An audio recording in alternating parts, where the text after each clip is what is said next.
Hey everyone, welcome back to PokeMarketLab. Today it is the battle of the arts, Sword and Shield versus Scarlet and Violet. I wanted to highlight some obvious differences, or maybe not so obvious differences, between the type of artwork that we're seeing in Scarlet and Violet versus Sword and Shield. And I really think there's some changes going on there that I think the market is recognizing. I think that's part of the shift in spend in the Scarlet and Violet era versus Sword and Shield. We've seen prices in Sword or Shield kind of peak out for the most part, and really the money's going to Scarlet and Violet. Part of that is cheap Scarlet and Violet boxes, but part of that is some really amazing art. And again, I just want to highlight that and do some comparisons here. So first I wanted to show the top 10 cards from each set from a value standpoint. So we have the value side and then the artwork side, and it's very clear that Sword and Shield still reigns king in terms of value of cards here. Obviously the Umbreon holding up that top slot there. Pikachu EX though is certainly catching up quick. But yeah, there's a big delta here between the two, and you can kind of see the artwork style here at the bottom of the screen and the differences. And that's what we're going to kind of highlight here. Is there's definitely a change in. It seems like it's a purposeful change in the artwork style from one era to another. And so here's a closer look on some of these styles, and it's not clear as day. So for instance, you have the Giratina V up top here, very busy artwork, and you see the Magikarp underneath, same artist actually. So there's some crossover in that artwork. It's not just a clear line in the sand. It's not like they left that type of artwork from Sword and Shield behind completely. But you can definitely see a change here. Again, look at that Pikachu EX. You get a nice bright card. They did, they did this colorful border, which I think is fantastic. I've loved. Take a look at that Mew X too. Very clean artwork, very simple, very cute, and very fun. And I think that's definitely one of the themes we're seeing here, is that real focus on a kind of bright colors, cute scenes, smaller Pokemon in the scene. So for instance, that Charizard EX here, you can see it's not, the Pokemon doesn't take front stage necessarily. It's the Pokemon in their environment, right, in their natural environment, which I think is cool. I think it's a neat change, and it seems like the public at first wasn't super hyped about it, but I think the public's kind of come around. One of the other things is the crowns. I think that's been definitely I think a challenge from a collector standpoint, and is appreciating that type of artwork. Now that's part of the storyline for Pokemon, so they couldn't not include those in the artwork. But I think they've done a good job not making the total focus on those and giving folks some choice as it relates to art. But it's definitely something that I think you got to get used to. It's not going anywhere, I'll put it that way.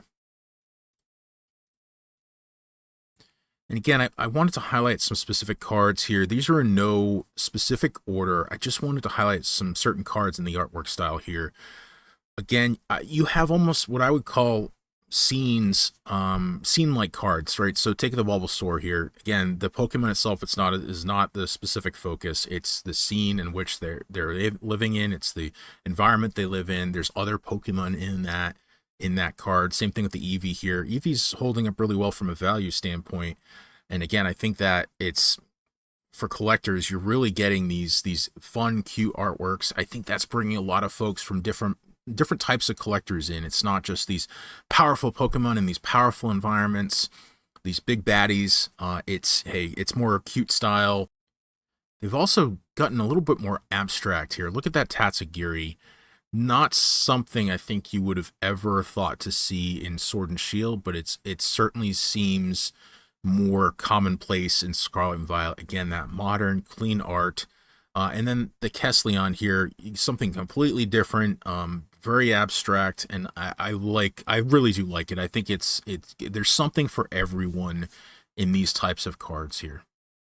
And again, the types of colors that they're using, very impactful. They're not afraid to go a completely different way. Like, look at that Loudred out there. This card's a beautiful one in person. You get that Mew EX. Again, smaller Pokemon in terms of the scene in the card and the position on the card. You got other Pokemon in there. It's more of a scene. Same thing with Ghastly here. You got some Gengars in the background. Looks like we got possibly a Mew in the front there. Iron Crown, again, beautiful card. but definitely these would be out of place in Sword and Shield, but they feel right at home, very modern in Scarlet and Violet. And again, I think that you're just bringing some other types of collectors into the market where, again, you still have those big bad Pokemon. You have the Charizards of the world in your face, but you just got some really cute, clean artwork that people can enjoy as well.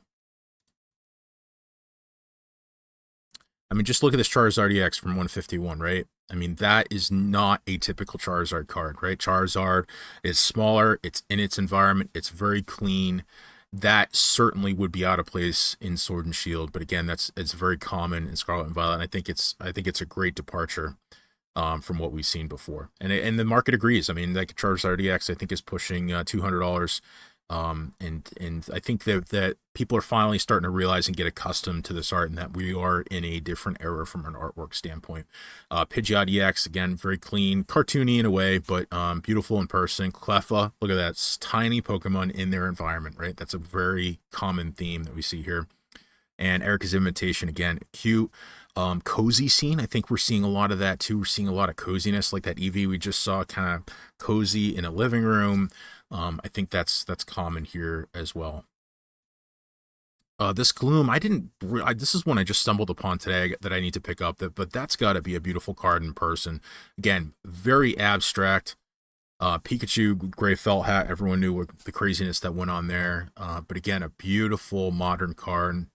Mew EX and that Charmander. Again, other Pokemon in the scene, other people in the scene.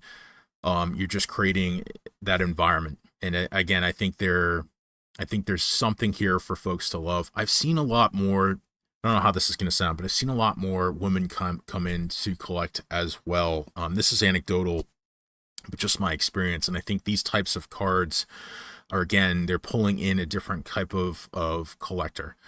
Back on this chart here, just to wrap things up, one thing I wanted to throw out that I probably should have thrown out at the beginning is obviously we still have a long ways to go in Scarlet and Violet. So from a value standpoint, I think it's still in its infancy, but it is starting to catch up, and we've seen that with the last three sets with the Pikachu EX and the Greninja really climbing in value. They still don't hold a candle to that Moonbryon, but I think it's clear that if you think the Moonbryon couldn't be unseated or that we would never get anything close to it, I think that it's clear that that's not going to be the case. And we still have some really phenomenal artwork and sets to go here in the back half of Scarlet and Violet. So I think if we continue to see this, again, clean artwork, I think great mixture of, you have a Greninja, which is to me like that is more Sword and Shield art, right? Really in your face, kind of wild, busy in a way, right? Busy artwork style. We still have that, so you still have that to focus on. But you have those other cleaner, cute cards, clean cards that I think draw a different type of collector in. So there's very much just something for everyone in Scarlet and Violet. And if they continue with that, again, I think that these deltas here between the top 10 cards in value in Sword and Shield versus Scarlet and Violet is going to close. We've seen it close. This is anecdotal. It's not something I'm charting. But again, we've seen before Surging Sparks, we didn't have that Pikachu EX SIR, right? So we didn't have anything that we thought was going to get anywhere close to that Moonbryon. All we had was the Greninja, which was still better. It's still the best we've seen in Scarlet and Violet, and now that Pikachu just raises that bar. And I think, as part of this too is there's not a lot of age on Scarlet and Violet, right? So these cards haven't had a chance to really climb and be gobbled up. And I think if we continue down this road, we're only going to close this gap. And I think it's just crazy to go back and think that a very short time ago, almost everything in Scarlet and Violet was around $110 a box. And we had good artwork. I think the artwork's improved. I think we've seen a clear increase in the quality of the artwork. Just think back to, again, we had Paldea Evolved, not my favorite set. We had the Magikarp, and that took a while to climb too. That wasn't a focus back when Scarlet and Violet was still young. We had that. That was our chase card. And then we had 151, obviously, with a bunch of chase cards, and we've just seen an uptick from there. And again, I think you can't discount that this is a new era for art for Pokemon, and that this is going to continue to Scarlet and Violet's going to continue to dominate. And in my opinion, Sword and Shields, the focus from Sword and Shield in terms of artwork, still some fantastic artworks here, but just look at that top row versus that bottom row.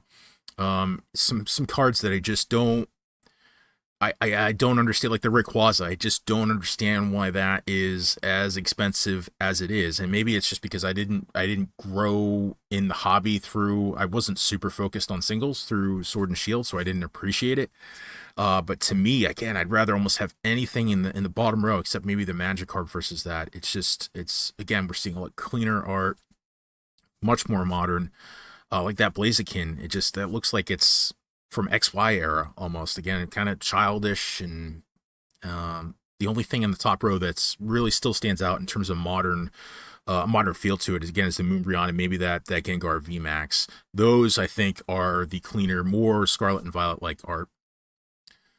So yeah, that's it. I think Scarlet Violet's really going to be, if anyone thought that Sword and Shield was still going to reign king in terms of sets long term, Scarlet Violet's going to dominate. There's no question there, and we still have a long ways to go with some phenomenal sets. So that's all I got for today. Like, comment, and subscribe if you can, if you appreciate this video, and we will see you on the next one. Take care.